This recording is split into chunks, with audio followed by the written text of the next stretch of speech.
Ladies and gentlemen, there are moments in a relationship when one sentence can reveal more about a man's character than 1,000 romantic promises ever could. And sometimes the most dangerous words are not shouted. They are whispered. They are said casually. They are disguised as jokes. They are delivered with a smile. And because you love the person, because you believe in their potential, because you remember the good moments, you explain those words away. You tell yourself, maybe he didn't mean it. Maybe he's just angry. Maybe I'm overthinking. Maybe I am too sensitive. But what if you are not imagining the pattern? What if your discomfort is trying to tell you something your heart does not yet want to accept? There are certain statements that should make you stop.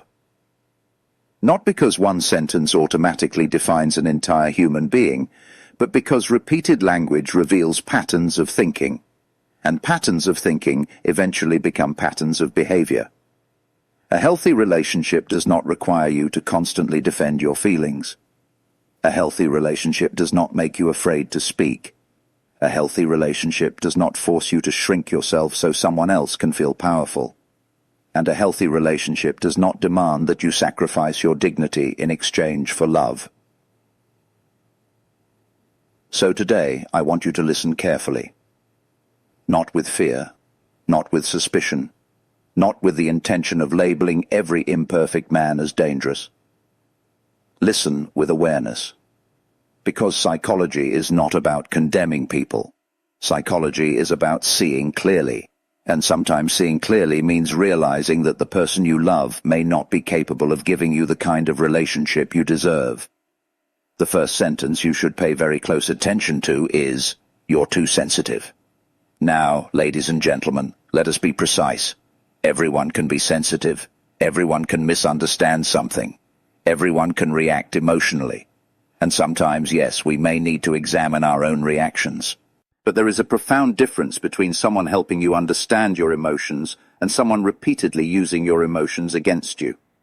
Imagine you tell someone, "That really hurt me." And instead of asking what happened, instead of trying to understand, instead of acknowledging your experience, they immediately respond, "You're too sensitive." Think about what just happened. The conversation was supposed to be about what happened.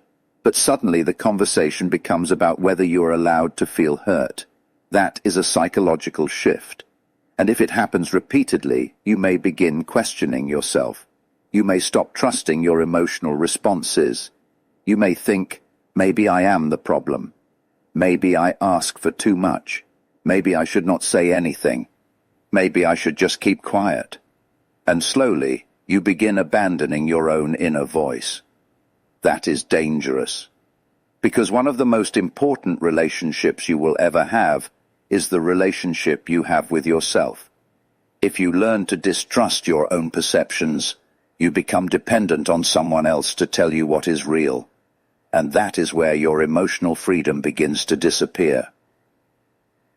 Ladies and gentlemen, your emotions are not always facts, but they are information. If you feel hurt, that feeling deserves to be explored. If you feel disrespected, that experience deserves a conversation. If you feel unsafe, you should not be mocked for it. Maturity does not say, "Your feelings are wrong." Maturity says, "Help me understand why you feel this way." There is an enormous difference. A mature man can disagree with your interpretation without insulting your emotional intelligence. He can say, "I see it differently, but I understand why that hurt you." That is communication. But when someone repeatedly tells you that you are crazy, dramatic, overly emotional, or too sensitive whenever you raise a legitimate concern, you need to pay attention. Not because every disagreement is abuse, but because repeated dismissal can slowly teach you to silence yourself. And when you silence yourself long enough, you may forget what your own voice sounds like. That is why awareness matters.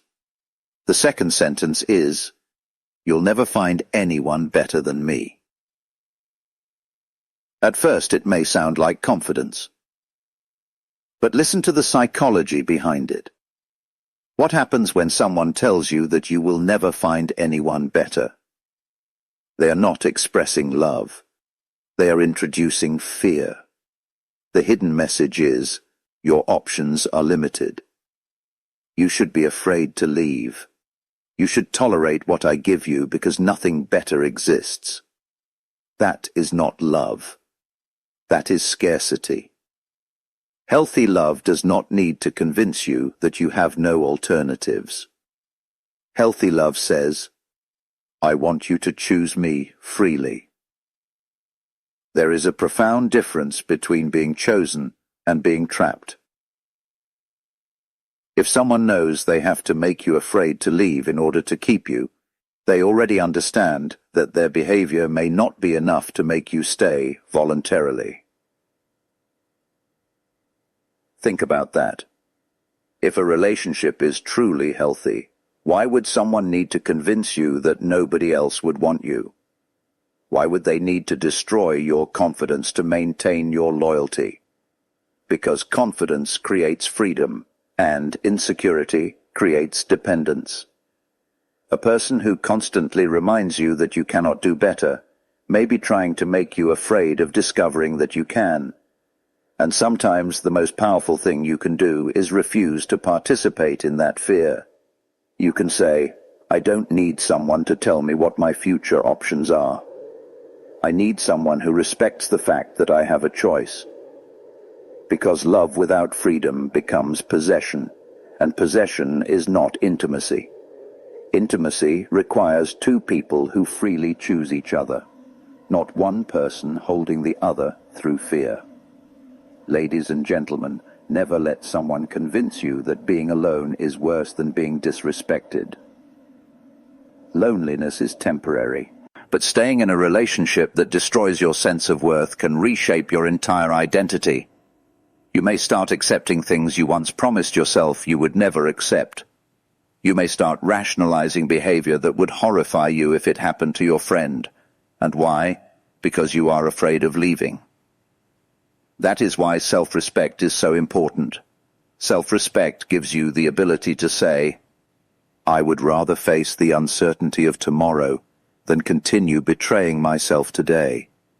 The third sentence is, if you really loved me, you would. Be careful. Because love should inspire generosity. But manipulation can disguise itself as a request for proof. If you loved me, you would give me your password. If you loved me, you would cancel your plans. If you loved me, you would stop talking to your friends. If you loved me, you would do what I want. If you loved me, you would prove it. But love is not a courtroom where you are constantly required to produce evidence. Healthy love does not demand that you surrender your autonomy to prove your feelings. A relationship should contain compromise, of course, but compromise is mutual. Manipulation is one-sided. Compromise says, how can we both meet in the middle? Manipulation says, if you don't do what I want, your love is questionable. Do you see the difference? One creates cooperation, the other creates guilt. And guilt can become a powerful psychological weapon. Because once you believe that saying no means you do not love someone, you become afraid of boundaries. You start saying yes when you mean no. You start giving when you are exhausted. You start accepting behavior that violates your values. And eventually, resentment begins growing inside you. This is why healthy relationships require boundaries. A boundary is not a punishment. A boundary is information. It says, this is what I can accept. This is what I cannot accept. This is how I expect to be treated. And a healthy partner may not always agree with your boundary, but they can respect it. Manipulation attempts to make you feel guilty for having one. So when someone says, if you really loved me, pause. Ask yourself, what are they asking me to sacrifice to prove my love? And then ask, would I expect them to make the same sacrifice for me? That question can reveal a lot. Ladies and gentlemen, love should expand your humanity. It should not require you to become smaller. The fourth sentence is, "You're lucky to have me." Now, confidence is healthy. A person should know their worth. A man should be proud of what he brings into a relationship. But there is a difference between confidence and superiority. Confidence says, "I know my value." Arrogance says, "You should be grateful that I allow you to be near me." Healthy love is not a hierarchy. You are not someone's employee. You are not their possession. You are not lucky merely because they chose you, and they are not lucky merely because you chose them. If the relationship is healthy, both people bring value, both people contribute, both people grow, both people matter. But when someone repeatedly tells you that you are lucky to have them, especially while treating you poorly, they may be trying to create a psychological imbalance. They want you to believe that they are the prize and you are the applicant. Once you believe that, you may become afraid of losing them. And once you are afraid of losing them, you may tolerate more. This is how self-worth can gradually erode. At first, you disagree with their behavior. Then you question yourself. Then you apologize for having needs. Then you become grateful for the bare minimum. Eventually you may celebrate things that should have been normal from the beginning. A respectful message, a basic apology, a little attention, a little honesty, and you think, at least he did something. But love should not make you grateful for crumbs. You deserve consistency. You deserve honesty. You deserve respect. You deserve to be treated as a partner, not as someone who should constantly prove why you deserve to remain in the relationship. Ladies and gentlemen, remember this. Someone's confidence should never require your insecurity. If a person has to make you feel small to feel powerful, that is not strength. That is insecurity wearing the clothing of confidence. Real strength does not need to dominate. Real confidence does not need to humiliate. Real masculinity does not require a woman to become smaller. A mature man can be strong while making the person beside him feel safe, respected, and free. The fifth sentence is, "I don't owe you an explanation." Now, there are moments when everyone deserves privacy. Nobody owes another person access to every thought, every conversation, or every detail of their life. Boundaries are healthy. Privacy is healthy. But there is a difference between privacy and avoiding accountability. If you ask a reasonable question about something that directly affects your relationship, and the response is always, "I don't owe you an explanation," then ask yourself why. Is this about healthy independence? Or is this a way to shut down legitimate communication? Because relationships require some degree of accountability. If someone makes a decision that affects you, you deserve the ability to discuss it. Not control it. Discuss it. There is a difference. Healthy independence says, "I have my own life, and I respect yours." Emotional avoidance says, "You are not allowed to ask questions." Those are not the same. When someone repeatedly refuses accountability, trust begins to disappear. And once trust disappears, the relationship becomes psychologically exhausting. You start investigating. You start guessing. You start analyzing. You start looking for clues. You start wondering, what is really happening? And that is not how love is supposed to feel. You should not need to become a detective to feel secure in your own relationship. Trust requires transparency, not total access, not surveillance, not control, but enough honesty that both people feel emotionally safe. And if a person consistently refuses reasonable conversations, you have to pay attention. Because communication is not about winning. It is about understanding. And a person who genuinely cares about your relationship should not treat every question as an attack. They may disagree. They may need time. They may say, "I'm not ready to talk right now, but let's discuss this tonight." That is completely different. There is maturity in taking space. There is avoidance in using space to escape accountability. Ladies and gentlemen, these 5 sentences are not magical phrases that automatically prove a person is bad. That is not the point. The point is the pattern behind the words. One sentence spoken during frustration does not tell you everything about a human being. Context matters, frequency matters, intent matters. Most importantly, behavior matters. The purpose of awareness is not to make you suspicious of everyone. It is to make you capable of recognizing patterns. Because psychology teaches us something profound. People reveal themselves through repetition. Anyone can behave beautifully for a moment. Anyone can apologize after a mistake. Anyone can promise change. But repeated behavior tells you who someone is becoming. So do not obsess over one sentence. Look at the whole relationship. How do you feel around this person? Can you speak honestly? Can you disagree safely? Can you maintain friendships? Can you have boundaries? Can you say no without punishment? Can you express sadness without being mocked? Can you ask questions without being attacked? Can you be yourself? These questions are more important than whether someone occasionally says the wrong thing. Because the real question is not, is he perfect? Nobody is.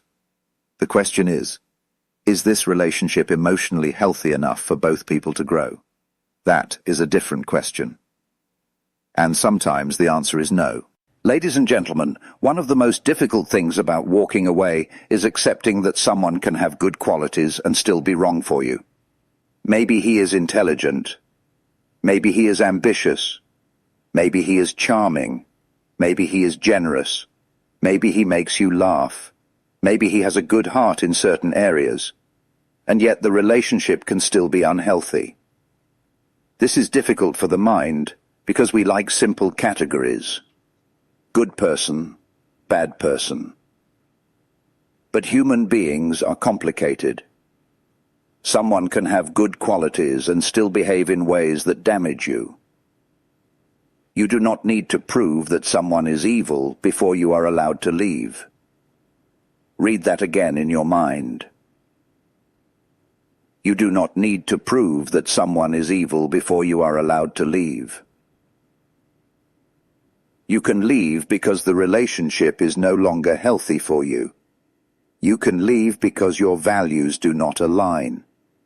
You can leave because your boundaries are repeatedly ignored. You can leave because you are no longer yourself. You can leave because you have tried enough. You can leave because peace matters. You don't need a courtroom. You need clarity.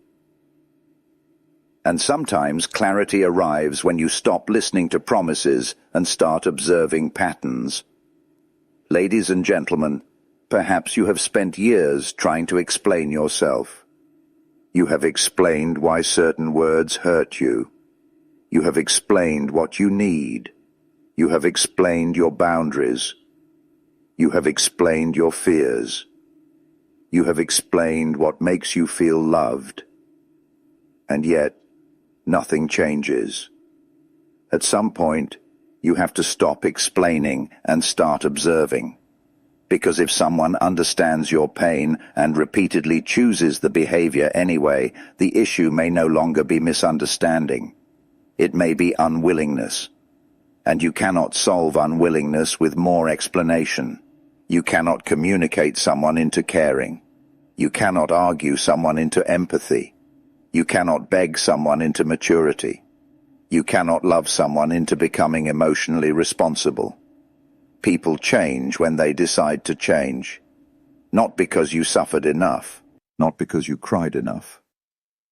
Not because you explained enough. And that is one of the hardest lessons in relationships. You are not someone's rehabilitation center. You are not responsible for fixing another adult. You can support someone. You can encourage them. You can communicate. but you cannot carry their entire emotional development on your back. And if you try, you may eventually become exhausted. You may lose yourself trying to save someone else. This is why boundaries are not selfish.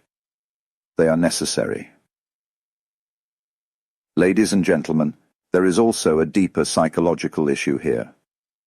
Sometimes we tolerate unhealthy behavior because it confirms an old belief we already have about ourselves. Maybe deep inside, you believe you are difficult to love. So when someone treats you poorly, part of you thinks, maybe this is all I deserve. Maybe you believe you must earn love.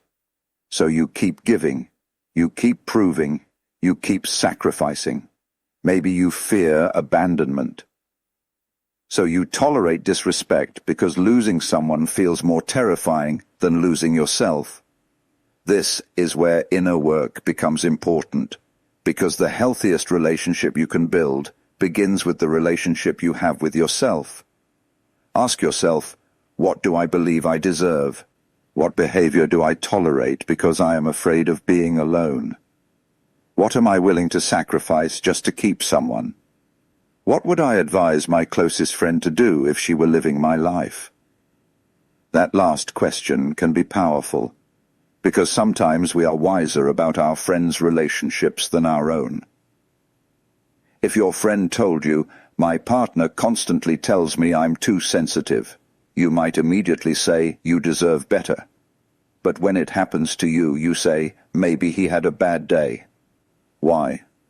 Because emotional attachment can distort perception. You become invested in the outcome. You want the relationship to work. So your mind begins defending the relationship instead of protecting you. That is why stepping back can be transformative. Distance gives you perspective. You begin seeing what you could not see while emotionally immersed in the situation. You start noticing patterns. You start recognizing how often you apologized, how often you were anxious, how often you felt confused, how often you questioned yourself. And then something inside you becomes clear. You realize, I was not asking for too much. I was asking the wrong person. Ladies and gentlemen, that realization can hurt. But it can also liberate you. Because once you know the truth, you no longer have to negotiate with reality. You can accept it. And acceptance is the beginning of change. If someone repeatedly makes you feel small, you do not need to spend years convincing them to see your greatness. Walk toward people who already respect your humanity. If someone constantly threatens to leave, stop living your life trying to prevent abandonment. Build a life where you know you will survive if they leave. If someone uses love as a bargaining chip, remember that love is not supposed to be a weapon. If someone repeatedly dismisses your feelings, learn to trust yourself again. If someone refuses accountability, stop taking responsibility for everything. Your life becomes lighter when you stop carrying what does not belong to you. And perhaps the hardest thing to accept is this. Walking away does not guarantee that the other person will change. Walking away does not guarantee that they will regret losing you. Walking away does not guarantee that they will chase you. That cannot be the reason you leave. Leave because you choose peace. Leave because you choose dignity. Leave because you choose yourself.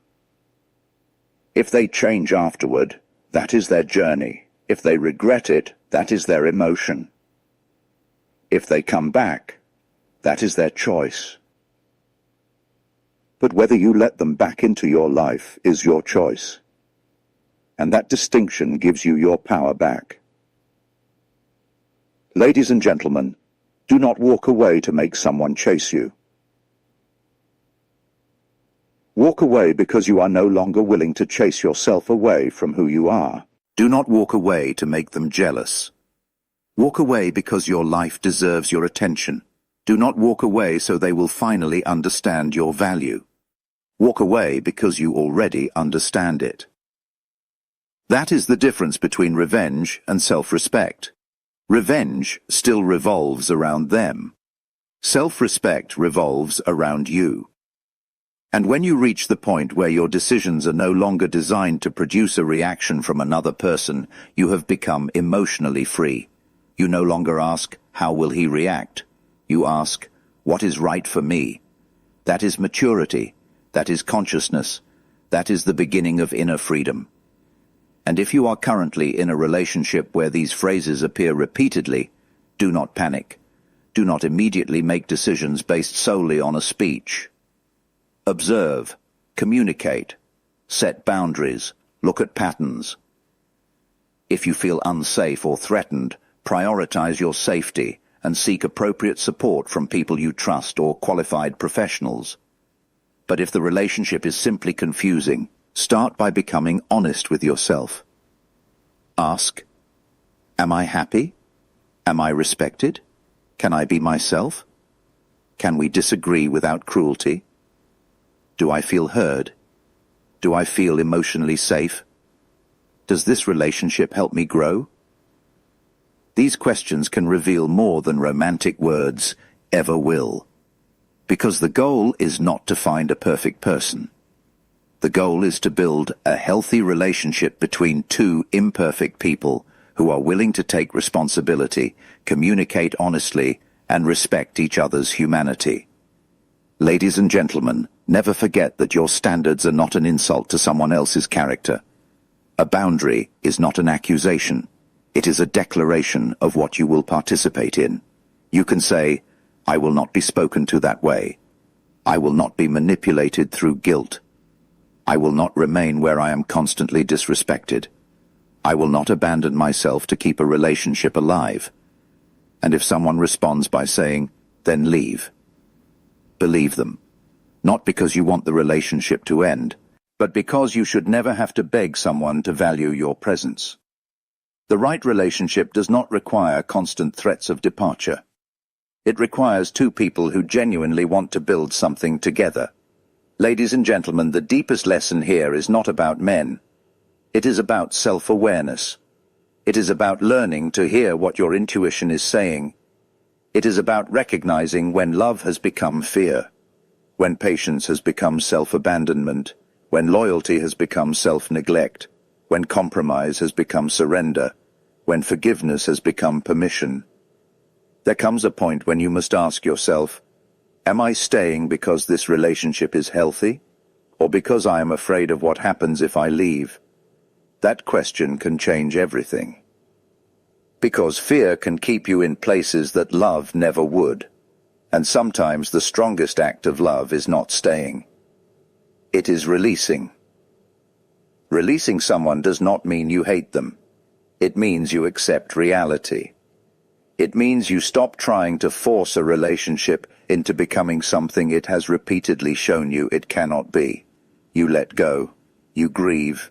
You heal. You rebuild. And eventually, you realize something extraordinary. You were never difficult to love. You were simply trying to receive the right kind of love from the wrong place. So remember those 5 sentences. You're too sensitive. You'll never find anyone better than me. If you really loved me, you would. You're lucky to have me. I don't owe you an explanation.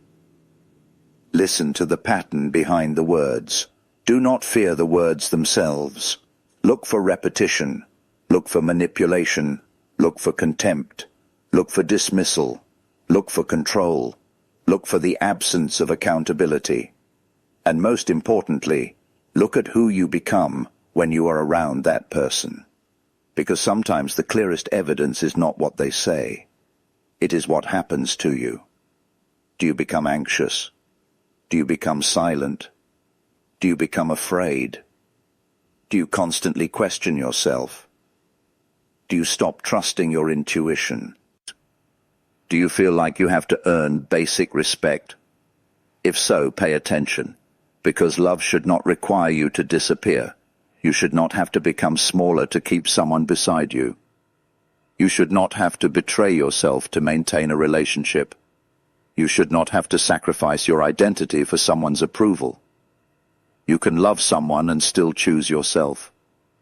You can forgive someone and still walk away. You can understand someone's wounds and still refuse to become wounded by them. And you can leave without hatred. That is the beauty of emotional maturity. You do not need to destroy someone to protect yourself. You simply stop participating in what destroys you. Ladies and gentlemen, your life is too valuable to spend it constantly convincing someone that your feelings matter. Your heart is too valuable to spend it begging for basic respect. Your future is too important to sacrifice to someone else's emotional immaturity. And your identity is too precious to surrender simply because you are afraid of being alone. So if you hear these words repeatedly, stop and look deeper. Not with paranoia, with consciousness, not with hatred, with clarity, not with revenge, with self-respect. And remember, you are allowed to walk away from anything that repeatedly destroys your peace. You do not need permission. You do not need everyone to understand. You do not need the other person to agree.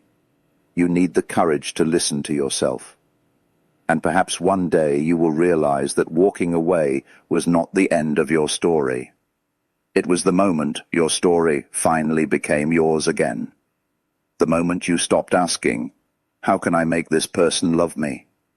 and started asking, "How can I love myself enough to stop accepting what hurts me?" That is the question that changes everything. So protect your peace, protect your boundaries, protect your identity, protect the quiet voice inside you that tells you when something is wrong, and never confuse someone's desire to keep you with their ability to love you properly. Someone can want you and still hurt you. Someone can miss you and still be unhealthy for you. Someone can love you in their own way and still be incapable of giving you what you need. Love alone is not always enough. There must also be respect. There must be accountability. There must be emotional safety. There must be freedom. There must be trust. There must be growth. And when those things are repeatedly absent, you have to be willing to face the truth. Sometimes walking away is not losing someone. Sometimes walking away is finally refusing to lose yourself. And that is a price worth paying. Because the day you stop abandoning yourself is the day your life begins to change. You become calmer. You become clearer. You become stronger. You stop begging. You stop chasing. You stop explaining yourself to people committed to misunderstanding you. You stop proving your worth.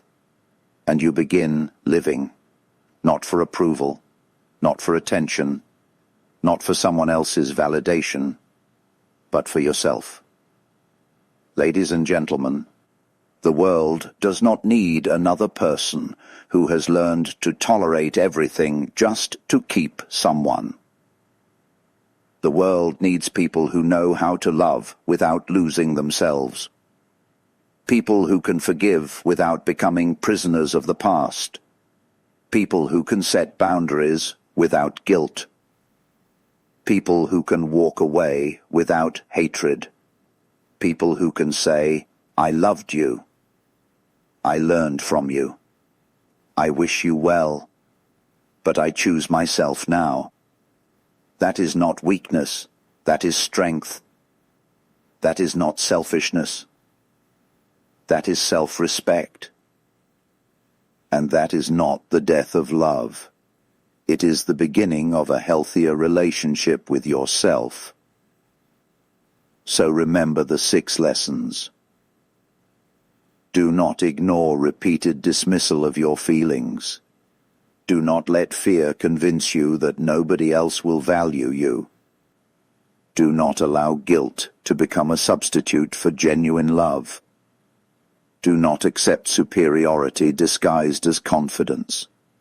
Do not let avoidance replace accountability. And above all, Do not abandon yourself simply because you are afraid someone else might leave. Because if someone leaves when you finally establish healthy boundaries, then perhaps they were attached to your lack of boundaries, not to your authentic self. Let them go. Your life will continue. Your heart will heal. Your confidence will return. And eventually, you will understand that the person you were most afraid to lose was never more important than the person you were becoming. You. And that is where your power begins.